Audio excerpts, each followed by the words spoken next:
CBS Radio Mystery Theater presents...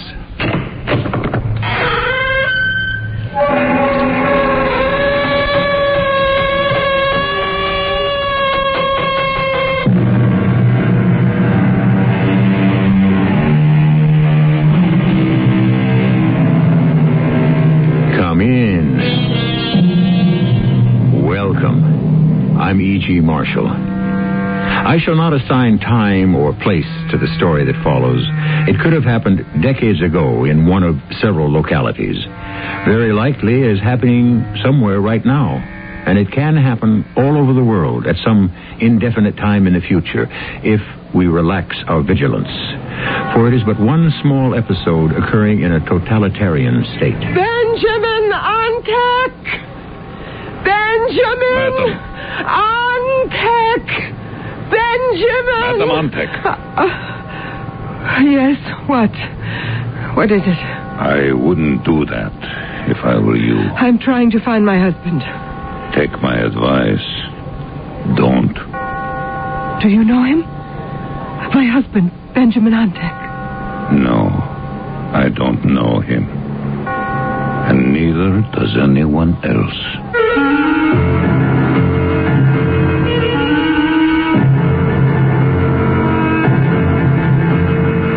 Our mystery drama, In the Dark, was written especially for the Mystery Theater by Elspeth Eric and stars Terry Keane.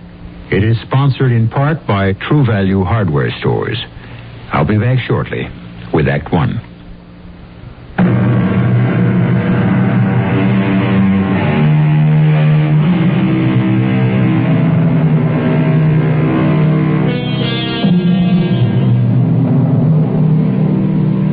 Totalitarianism means precisely what it says.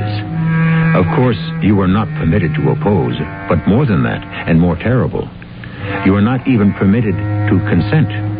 You are only allowed to surrender, both mind and soul, to a vague and ill-defined power, to a pervasive, half-hidden terror. In short, you are required to give up everything that makes you, you. What is incredible is that so many people are not only willing, but eager to do just that.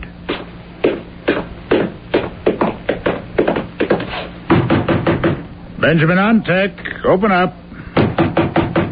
Antek, it's the police. We know you're in there. Open up. Bruno, you saw him come in, didn't you? Ah, you're Benjamin Antek. Yes, I'm Benjamin Antek. State police, you come with us. May I ask why? What for? You'll find out. Am I supposed to have done something? Get your coat. Well, I think there's been some mistake. I'm a musician. I play the cello. I don't mix in anything political, anything like that. Bruno, get his coat for him. Well, I'm not interested in that sort of thing. I just play the cello. I'm part of a trio. Cello, flute, and... That's good. Thank you, Bruno. Here, put this on. You'll need it. It's cold outside. I can't imagine what you want with me. Put it on. This has to be a mistake of some kind. Ready? Well, I'd like to leave a note for my wife. No time for that. But she'll be home soon. Let's get going. Yeah, I suppose it's best to get this cleared up. That's the idea. So, let's go.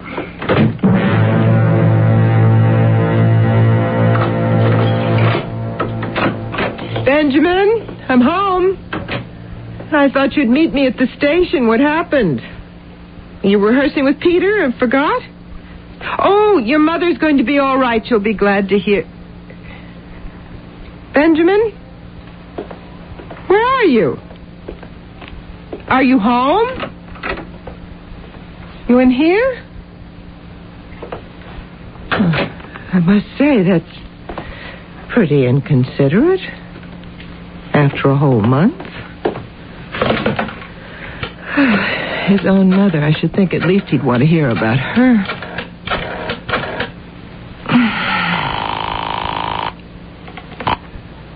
Yes?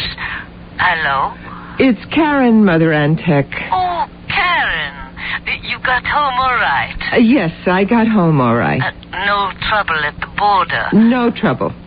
How are you feeling? Oh, tip-top, fit as a fiddle. How's Benjamin, okay? As far as I know, he didn't meet me at the station. Didn't meet you at the station? Well, it's not like my Benjamin. Let me speak to him. I'll give him a talking to. Well, he's not here. Well, where is he? I don't know. I thought at first he might be rehearsing with Peter Conrad. Peter plays the flute, you know. He and Helena live right downstairs. But Benjamin's cello is here, so that's not where he is. So, I guess I'll just have to wait for him to come home. Oh, Karen, if he doesn't come home soon, you know, he could have had an accident. If he doesn't show up in 10, 15 minutes, I'll start calling the hospitals. Or the police. All right, yes. Now, I'd better hang up. Benjamin may be trying to call me from wherever he is. Oh, yeah. He'll call. He'll call. Better still, he'll walk through the door. And when he does, Karen, you let me know, huh? One worries, you know. I know. Goodbye, my dear. Goodbye, Mother Antek. Benjamin, where are you? One worries, you know.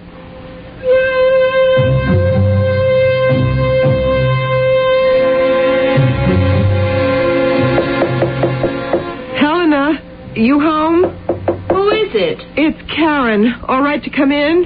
I'm awfully busy, Karen. I need to talk to you, Helena. Well... Please?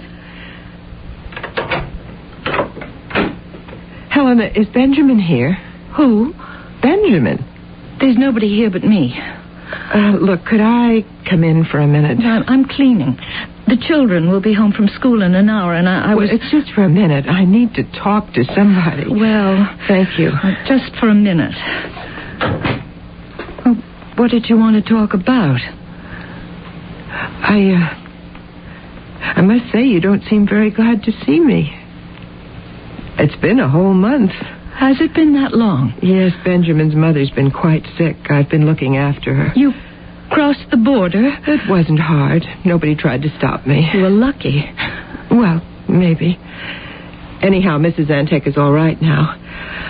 I had expected Benjamin to meet my train, but he wasn't there, so I came on home by myself. When I got here, there were no Benjamins. Really? My first thought was, well, of course, he's down here with Peter. They're practicing. But then I saw Benjamin's cello, so then I thought... I didn't know what to think. I was sort of upset. Would you move your feet, would you, please? Oh, yes, sure. Thanks. I phoned Mother Antek and told her about Benjamin not being in the apartment. She said call the hospitals in case he'd had an accident, and she said call the police. Did you? Well, that's what I've been doing. And? Nothing. I mean, nobody knows anything. Listen, Karen, he'll show up. I know, but I was going crazy waiting, so I thought I'd just come down here. I thought maybe you or Peter would... you can put your feet down now. Helena, did you hear anything, anybody... I mean, did you hear anybody come to the house? If anybody did, they'd have to go right past your apartment to get to the stairs. So, did you hear anybody? No, I didn't hear a thing. Well, did Peter? I'm sure I don't know. Well, when will he be home so I can ask him? He won't be home. Oh, you mean he's away? Yes, he's away. Where? Where'd he go? When will he be back? Look, I might as well tell you, Karen. Peter and I are divorced. Divorced? I just got my decree. But I thought you and Peter were so happy together. Oh, one never knows, does one? About other people. I simply can't believe it. What about the children? That's why I had to divorce him. Because of the children. Helena, you're not making sense. Peter adores the children. They adore him. Look, Karen, I really don't want to talk about it. It's just too painful. You understand, don't you? Well, I guess I do.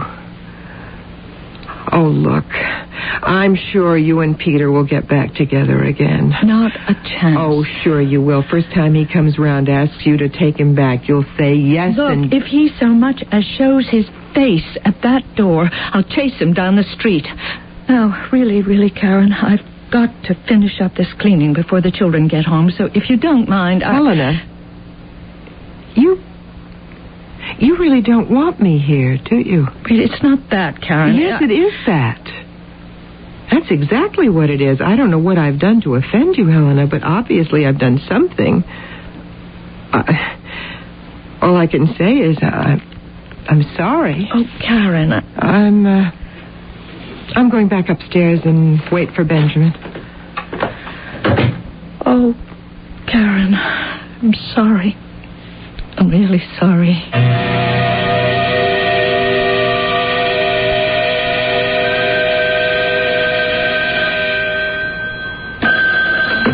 Yes? Hello? Karen, dear.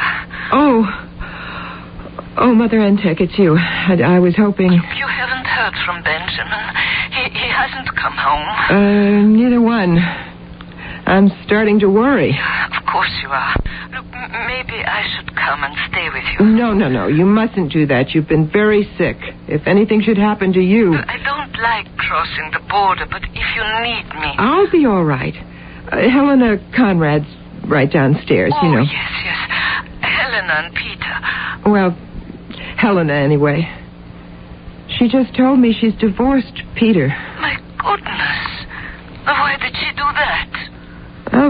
Because of the children, she said. The children? What have the children got to do with it? Oh, that's what I said, but she didn't seem to want to talk about it. Actually, she didn't seem to want to talk to me about anything. She was very nervous and tense. I don't know. We've been such good friends. I really couldn't understand it at all. I don't understand it either. I just wanted to talk to somebody. Helena was so withdrawn, so hostile. I'm sure I must have hurt her feelings without knowing it, but I don't know when I could have done that because I haven't been here for a whole month. Now, Karen, dear. But don't let it upset you too much. This makes me feel so alone. I'm sure you have other friends, dear, to talk to. Of course I have. Oh, Mother Antek, I have to hang up. There's someone at the door. Oh, Benjamin. Oh, he wouldn't knock. Look, I'll call you when I know something. Please do. Goodbye, my dear.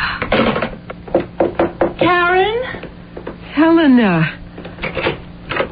Oh, Helena, I'm so glad. Come in. I can't stay. I just wanted to tell you I'm sorry about, before. I mean, if I was That's rude. all right. Please, come in. No, I better not. Look, Karen, you said you went to the police. Yes, and I called the hospitals. Where did you go? Down to the police station? Oh, yes, of course. Who did you talk to? The officer at the desk, and he talked to some others. Men in uniform? Oh, yes, they were in uniform. Then they were the regular police. Well, of course. Why? The regular police wear uniforms. The secret police don't.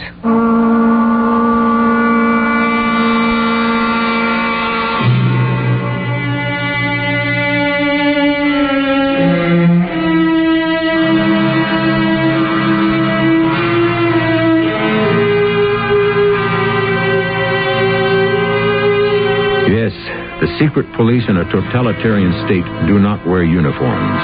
They are plain clothesmen, and theirs is a department unto itself, separate from the others. No one knows who appoints them. Perhaps they appoint themselves. But their knock on the door of a citizen is the first signal that he is losing control over his destiny. I'll continue shortly with Act 2.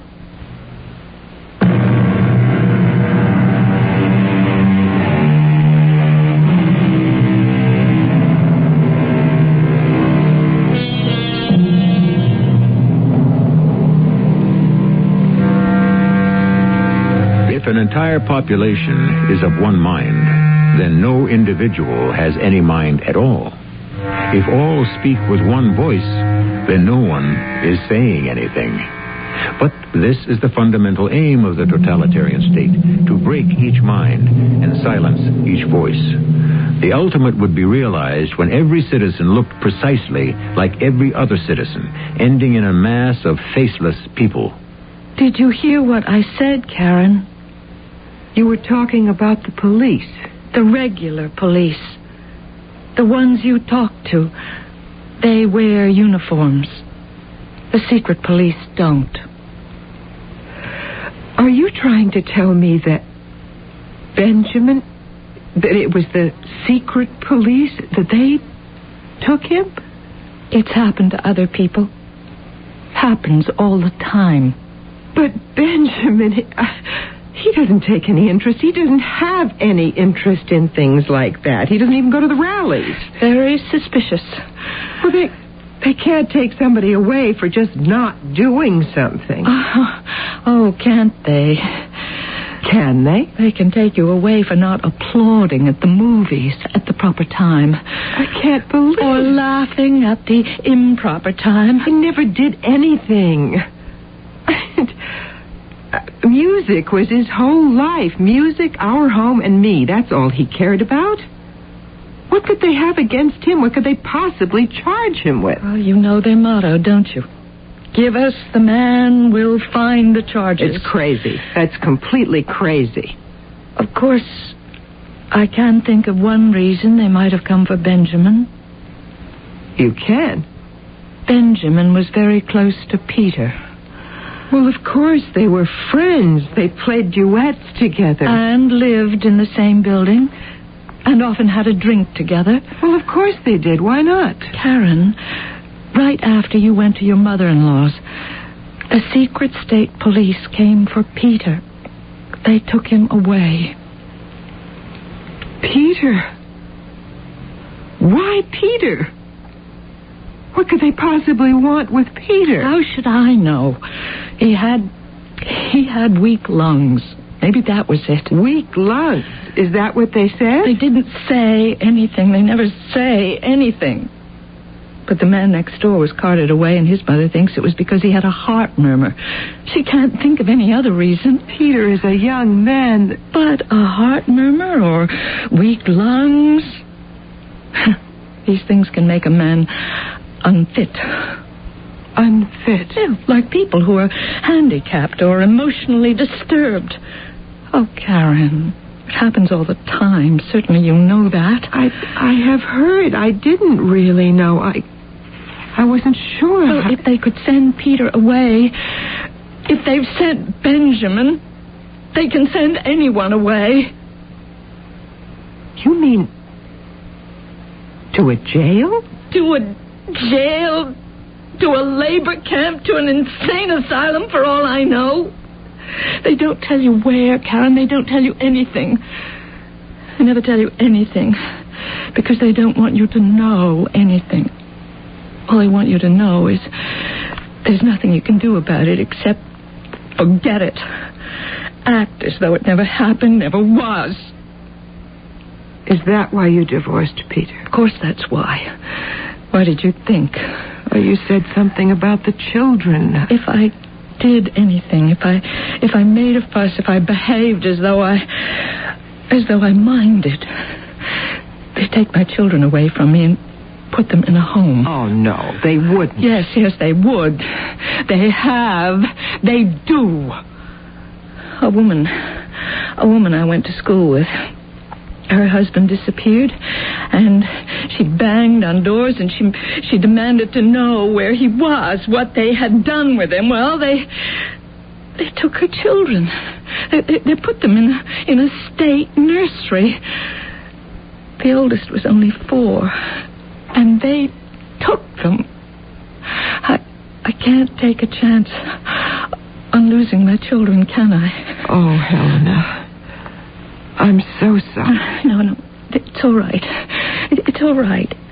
I just have to put it out of my mind. I have to behave as though nothing happened.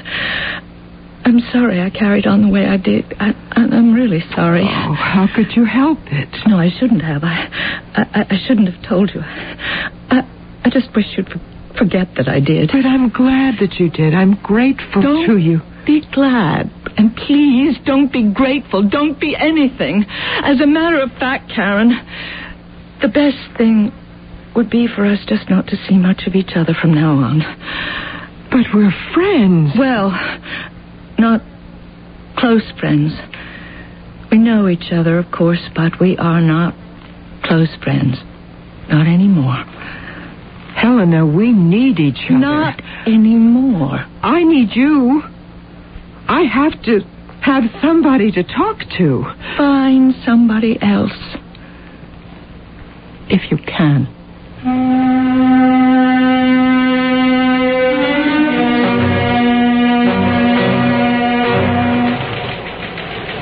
Bruno? See you for a minute? Certainly, sir. Yes, sir. I've got a new assignment for you. Came down from the top. Oh. I stand ready. You know that. This is a big one. Good. Very good. What are you on now? I've been trailing Mrs. Antek.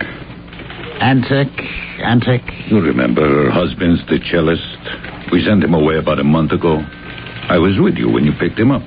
Well, this will be a more interesting job for you. I'd like that. You're to make a tour of the forced labor camps. Good. I've never been inside one. It's interesting. I can imagine. When do I leave? Right away.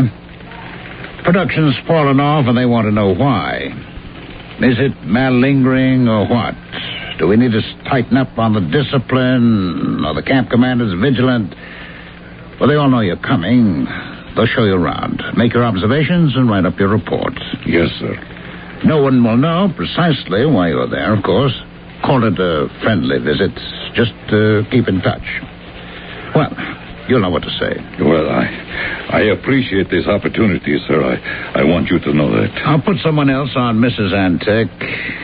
Any sign of trouble with her? She went to the police, of course. They all do that. She's seen her friend, Mrs. Conrad, lives downstairs, but not often. Mrs. Conrad isn't too friendly. Mrs. Antek see anyone else? Oh, yes. She's been all over town trying to contact friends. Any success? No real success, no. Okay. The sooner she realizes her normal life is over, the better for her. We don't want her infecting other people. No, they're staying out of her way, all right. Oh, they better. They know what's best for her. And for themselves.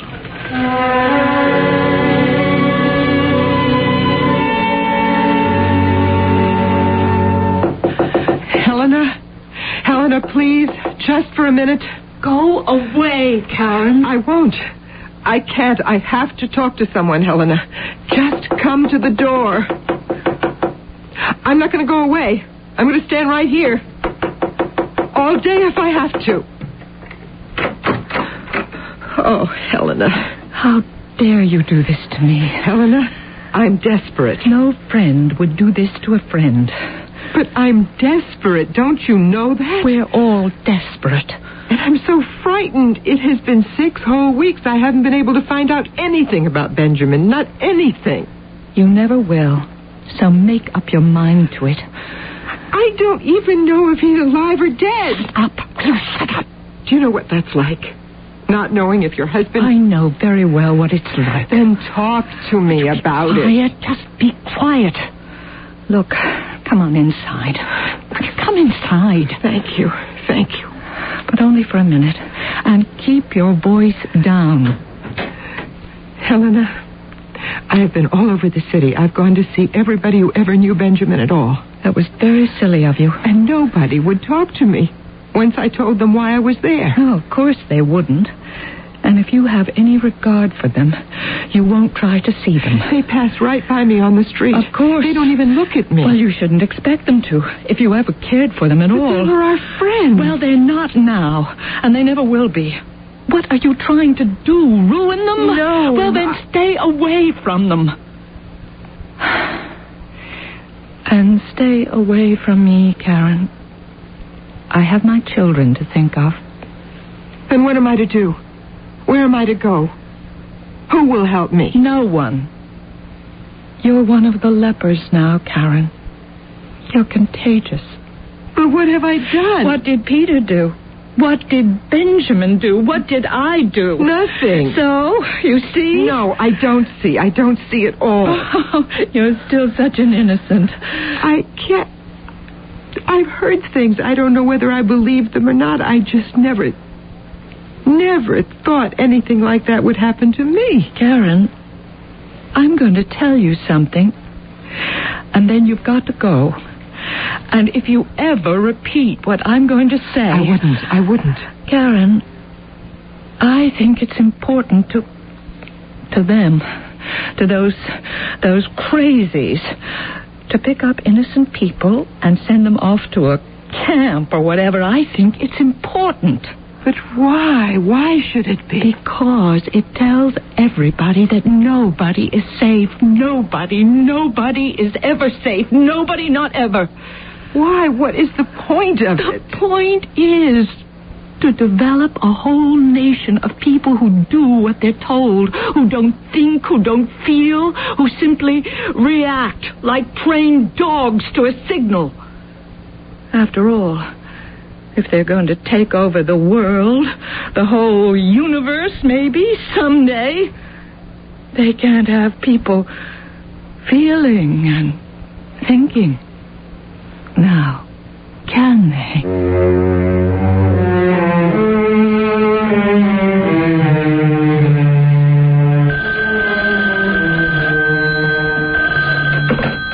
Hello?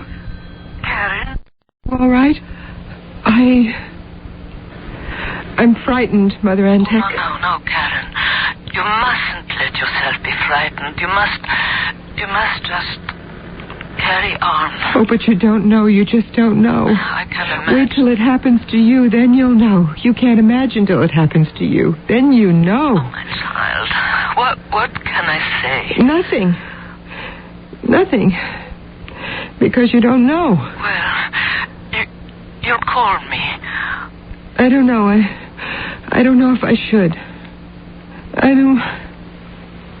don't know about anything. Well, then, I'll call you.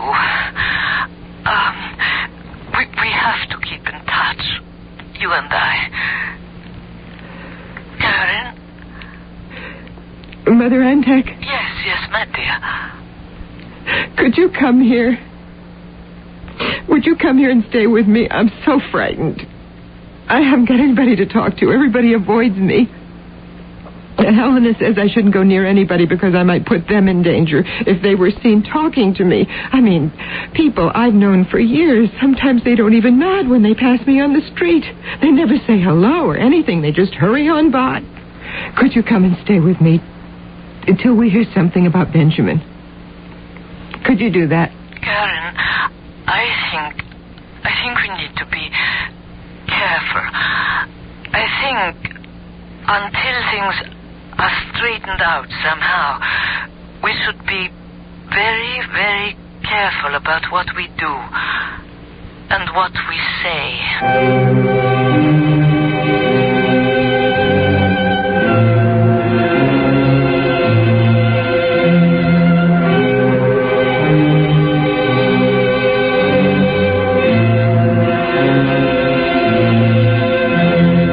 Thought of what it would be like if the entire world were under totalitarian rule, total control of the total population of the earth, not one free voice, not one free thought, not one free line of poetry or prose?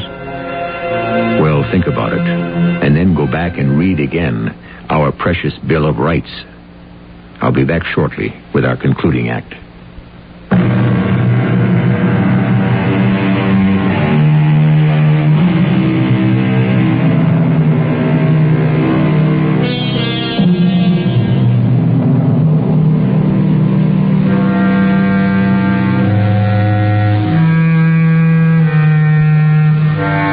I think it is worth repeating that the incident you are experiencing could have occurred in one of several places and could be happening somewhere right now, because man is intoxicated with the idea that everything is possible.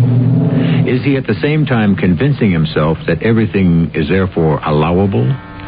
Is his arrogance really so stupendous as to believe that? Sir? Oh, Bruno, you're back. Yes, sir. 20 minutes ago. I thought I should report to you straight off. Sit down. Tell me about your inspection tour. Give me a general idea. Well, to me, a novice, of course, at this sort of thing. Nice fresh viewpoint. Yeah, I was impressed. On the whole, the camps seem to be run with remarkable efficiency. They appear to be getting the maximum amount of labor out of all the inmates. Is that so? Actually, sir, they are getting a lot of work out of them that really has no purpose. No purpose that I could see at any rate. Such as? Well, such as carrying rocks from one place to another in the morning and in the afternoon, carrying them back to where they were to start with. I couldn't really see any point of that. And to keep them busy. Keep them on the move. I suppose. Take my word for it, it's necessary. Reminds them what they're there for. Keeps them from brooding. There was a suicide at one of the camps the day I was there. Absolutely forbidden. Positively. It could spread. So I was told. All the same, to me, it was depressing. What else? You remember, just before I went, before you sent me off on this tour, we were talking about that cellist fellow, Benjamin Ontek. Ah, yes, that one. His wife is making a nuisance of herself. Oh, is she? Yes, I assigned Charlie to follow her. Seems she's just wandering the streets, calling out her husband's name. Over and over and over. Nobody pays attention to her, but it's bothersome. I understand. I suppose I take Charlie off that duty and put you back on. Whatever you say, sir. It'll be a little rest for you after your long tour. Thank you, sir. Good. Now go write up your full report on the camps. Yes, sir. Oh, by the way, the cellist died. Ontek? Really? Didn't last long, did he? Died in the box. In the box, eh? Well, those innocents don't take to life in the camps. That's been my observation. Their minds start to go, and after that, they're finished. Well, run along now and type up your report. 6 copies. Have one on my desk by noon.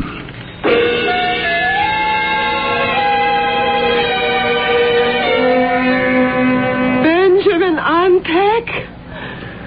Benjamin Ontek? Madam Ontek. Yes. What is it? I wouldn't do that if I were you. I'm trying to find my husband. Take my advice. Don't. Do you know him? My husband, Benjamin Ontek. No. I don't know him. And neither does anyone else. But lots of people know him. We have lots of friends. He's well known in this city. He's performed in public. You see, he's a cellist, and people come to hear him play. He's with a trio. They get written up in the newspapers. Madam His Ontek. picture has been in the papers many times. Madam. Then, you see, he was taken away. I think by the secret police. I'd advise you to forget him. I can't. How can you forget someone you've lived with so long and loved? How can you forget someone when you don't know where he is? Or if he's even alive? He is not. He's dead. Dead? He died in a punishment cell. Oh. When? Sometime last week. I see. You're sure? I was there. I see. Well, then, there's no use looking for him, is there? No use at all. I see. Well, thank God.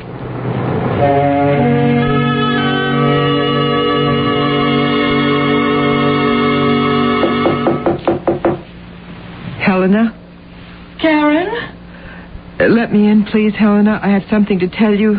Something important.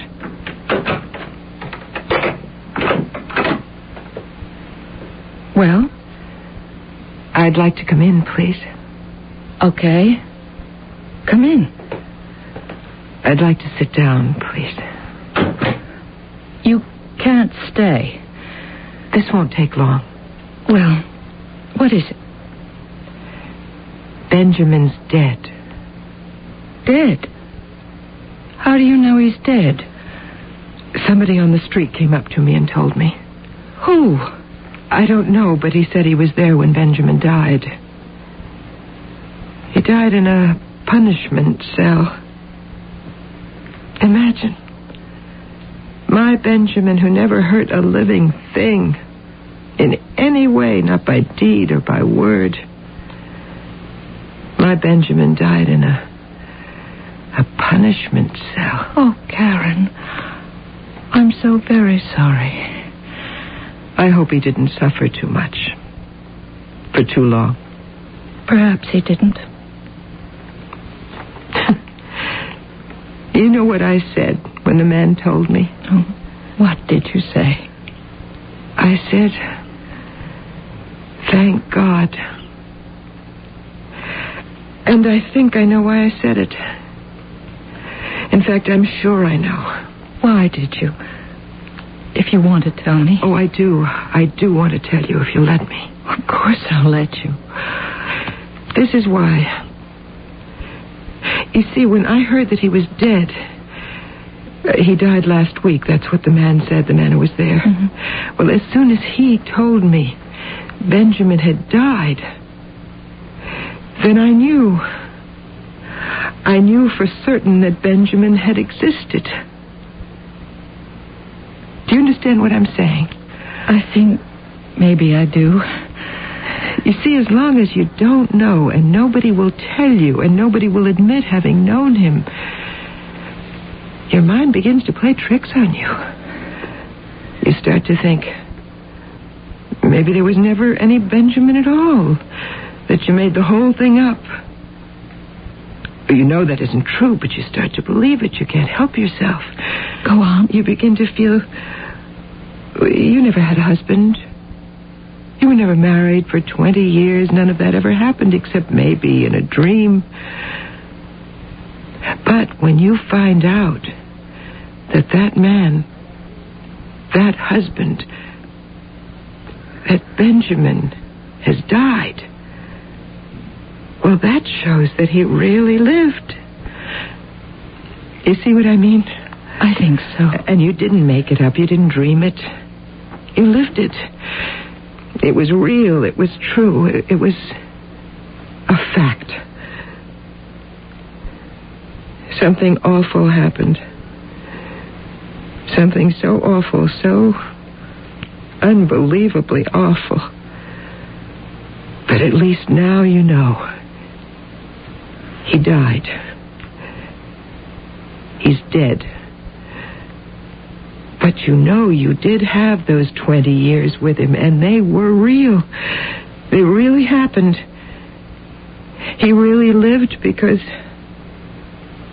now he's dead. Well, I don't want to stay too long. That's all right. I had to tell someone. Stay as long as you like. No. I have to go upstairs and phone his mother. Thank you, Helena. Thank you very much.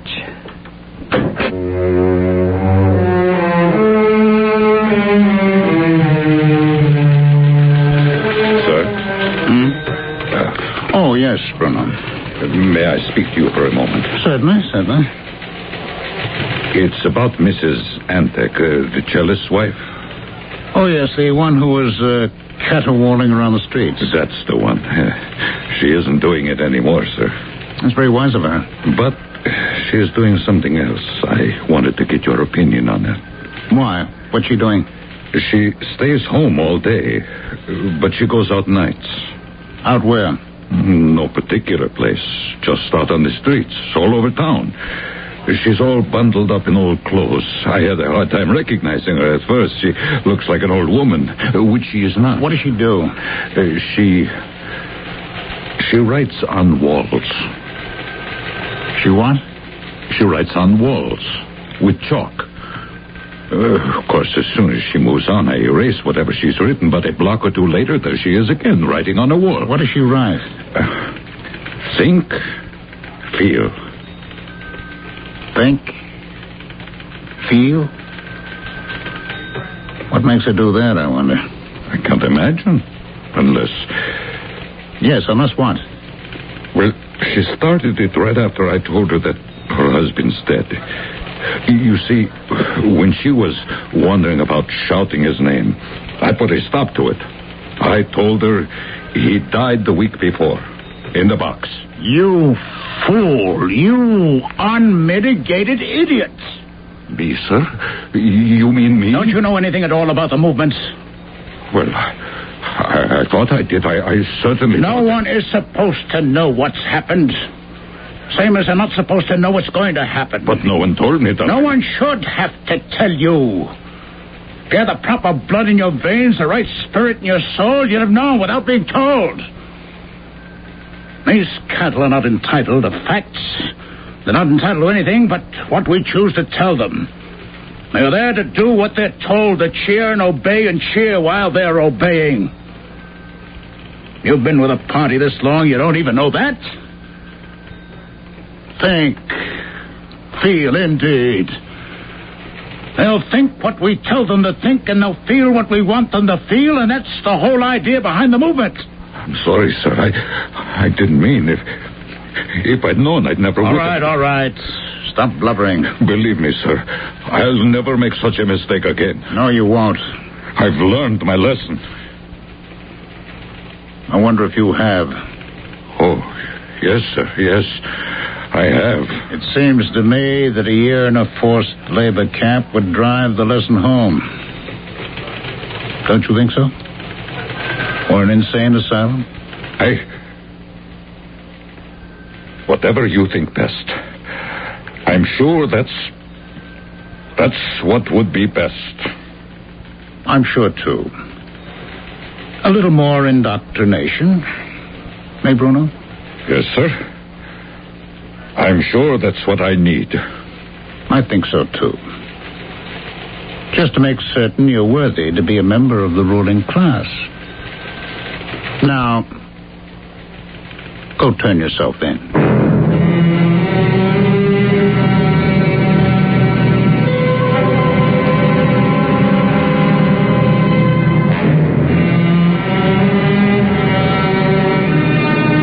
Totalitarian state can turn and devour its own. Within the system, there are those who, for whatever obscure reason, will inevitably prove themselves unreliable, at least in someone's eyes. And such a one, seen thus, is destined for reprimand, for punishment, or for extermination. Because this is the way of the totalitarian state. I shall be back shortly.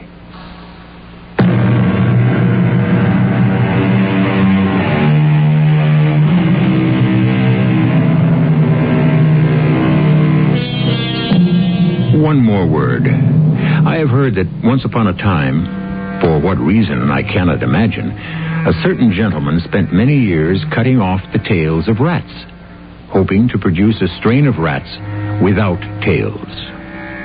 Now tell me, if we should remove the heads of a sufficient number of persons, would we at last produce headless people? I can only tell you it didn't work with the rats.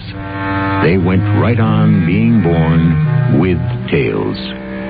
Our cast included Terry Keane, Carol Teitel, Ray Owens, and Ralph Bell. The entire production was under the direction of Hyman Brown. This is E.G. Marshall inviting you to return to our Mystery Theater for another adventure in the macabre. Until next time, pleasant dreams.